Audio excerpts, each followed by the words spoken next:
High YouTube, এখন আমি আপনাদের সাথে শেয়ার করব যে আপনার যে পিসিতে যদি কোনো ইউএসবি ডিভাইস কানেক্ট হয়ে থাকে আগে অথবা রিসেন্টলি কখন কানেক্ট হয়েছে অথবা কোনো ক্যামেরা ডিভাইস অথবা ব্লুটুথ ডিভাইস, সেগুলো কিভাবে দেখবেন হিস্টোরি, হয়তোবা আপনার প্রয়োজন পড়তে পারে।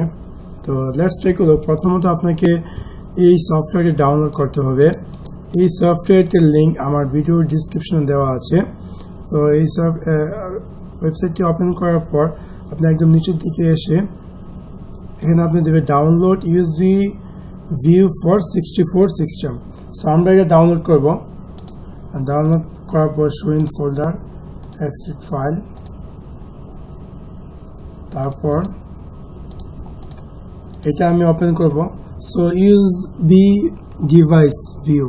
সো আমার সিস্টেমে কখন কোন সব ডিভাইস কানেক্ট হয়েছে এবং এর বিস্তারিত সব ইনফরমেশন এখানে দেওয়া আছে এবং এগুলো এখনো অ্যাক্টিভ আছে এই ডিভাইসগুলো, এবং আমি চাইলে এখান থেকে আনইনস্টল করতে পারি অথবা ডিসকানেক্ট করতে পারি, অথবা সবগুলো সিলেক্ট করে আমি ডিসকানেক্ট অথবা আনইনস্টল করতে পারি। So that's it, by.